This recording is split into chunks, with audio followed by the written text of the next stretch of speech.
The Strain episode 7 for services rendered. I definitely enjoyed this episode. It was a great balance between the present and the past, and I really enjoyed getting to see the past clips where we get to see the older guy and the German, how they actually met. And well, we saw how they met, but how they really communicated with each other. And we even find out in this episode that the old guy, having been found out when their cabins were searched, he was actually recruited to be the one who created the box. So I thought that was a really cool thing that they made for his character, where I don't know if the box, how important the box really is for the demon and stuff like that, but he is the one who created it, so I'm sure that's the thing that actually weighs on him. And I thought that was really interesting, and he was technically saved because of that. And that's what the guy says, like, I'll let you live this time for services rendered for what he did when he was in prison. So I thought that was really cool. I enjoyed the flashback scenes. Everything else was pretty interesting. We got to see Jim kind of join back with the team. He unfortunately kind of lost his wife. He told her what happened, and she, of course, doesn't believe it, and why would you? But she's mad at him, so hopefully she does live, because when he actually confronted the German and the guy knew it was a trap, he was just like, you made your choice. And I really loved that scene when they were talking. They had all the stuff going on in the background, and when he kept saying he didn't know where the old guy was, when he grabbed him really close, they cut all the background sound effects, and it was just him talking in like the creepy demonic voice. I thought that was an amazing part in that scene, because it was just like they cut everything from the background, and it was just him in that voice. And I was like, this is a really cool scene, because I wasn't expecting that. Even if he grabbed him, I would have thought they would have just kept going, but they cut everything from the background. It was just the guy in the creepy demonic voice. So I really enjoyed that. And when he let him go, he was like, consider your wife dead, and he just walked off. So I thought that was pretty cool. The fight scene, sort of a fight scene. Unfortunately, he lived, which isn't too much of a shock. It was kind of stupid that they weren't just shooting him the whole time. Nobody was down there. They could have kept shooting him, but it's TV, so hey, they shot him one time in the leg, and then he escaped. Interesting escape. I wasn't sure what he was gonna do. I thought he was just gonna. At first, I thought he was gonna jump in front of the train because he could just heal or something crazy like that. And then I thought he was actually gonna jump on top of the train, but he clawed into the side and just kept going. So that was a pretty cool escape, in my opinion. I thought it was interesting. We got to see the guy in prison, him and his cousin.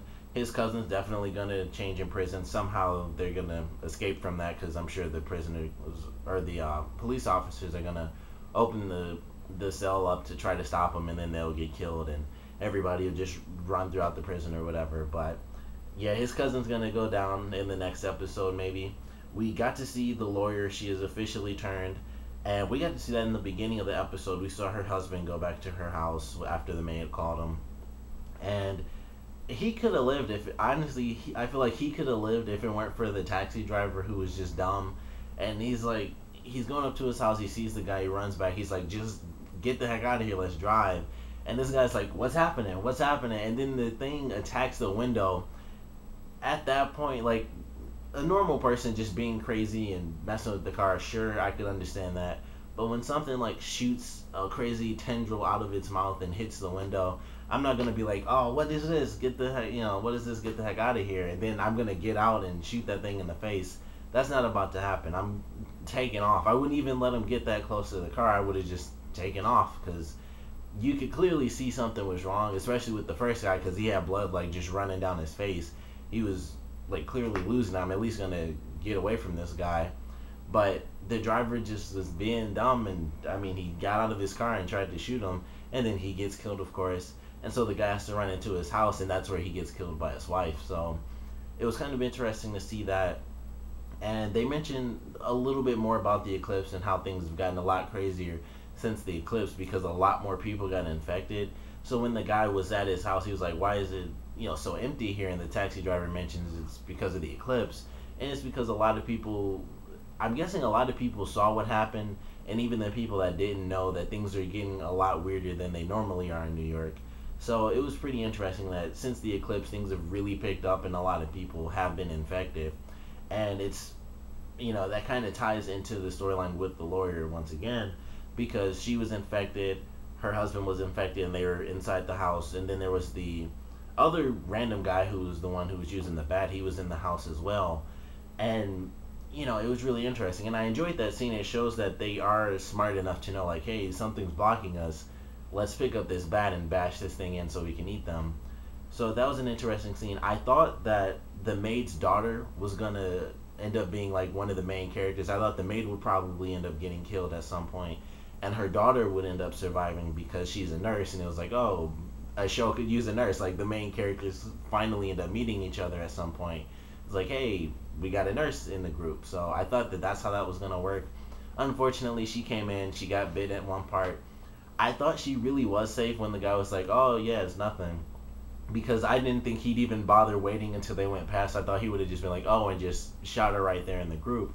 But he let them go past, and then he stopped her, and he just, and he shot her right in the head. It was kind of intense, and her mom just had to see that. And so that was a crazy scene. And of course, the scene just revealing that guy and the group that he had behind him, we finally get to see sort of the people who are infected, but they're hunters. I wish we got more information on them. Of course, we're going to get that next week. But it was definitely a great reveal. They're in like combat suits and stuff. He's the only one whose face we get to see, but I have to assume everyone's infected. But he's clearly going to be like the main focus. He's the leader of that group, but he comes in, he saves the people. Their outfits, for anyone who, like, this will probably fly over a bunch of people's heads if you never saw the show, but there's a British show called Misfits, and in like season 2 they have a character who's like in just all black. When I saw them like that, that's the first thing I thought of was the show Misfits, so that was kind of just funny to me. But they look kind of cool. It looked like he had like a big nail gun. That's what it looked like. He was shooting out like just big nails.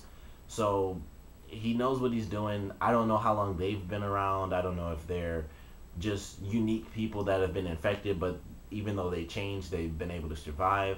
They could also just simply be like the German guy, but they're actually good guys. They were infected, and maybe they were bad at one point, but they chose to turn themselves around. And since they had already decided to, I basically joined the demon, it was kind of like, okay, well, I'll basically let you be smart enough to do whatever you want to do. And then they sort of switched sides, and they were able to remain that way because I don't know, I guess it gave them control, and then it couldn't flip it or whatever. I'm sure we'll get an explanation, but it's great to see them in there. I was really excited when I first saw that in the very first episode when they did like the preview for the whole season. That was one of the things I was most excited for, and now we finally have that. So it was a good episode, great ending. We kind of got the teams all together. Like, we got our really core group of main characters. They are officially kind of working towards taking out the German and really trying to figure things out. They failed their first attempt, so I don't know where they're going to go in next week's episode, but I'm really excited to see, and I'm really curious how the storyline with the maid and the kids and I guess sort of this rebel faction is going to go, because I'm sure that they're going to kind of protect them for a little bit, and we will probably get some story info for those characters through the maid and her asking, like, how are you guys infected but conscious enough to help kill other infected people. So I'm looking forward to that, but I definitely enjoyed this episode. I really did like the flashback scenes. It was a cool insight into the relationship between the two characters. And I never knew the German was human back then. I figured he was demonic back then too, but he had him build the box, so he was clearly interested in trying to let the demon take over. So we'll probably get a little bit more information, and we'll get to see, I guess, sort of the storyline from the flashbacks, exactly what happened and how the German went from human to being one of the monsters and the whole ritual setup and all that stuff. But I enjoyed the episode. I'm excited for next week. Of course, comment below. Let me know what you guys thought about this episode.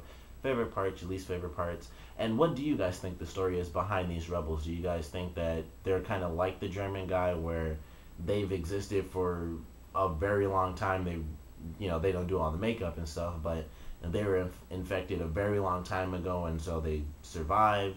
Do you guys think that they were bad but turned good, and that's why they're, basically not going crazy trying to eat everybody, or what? What do you guys think the story is behind this rebel infected group? Comment below, let me know, and thanks for watching.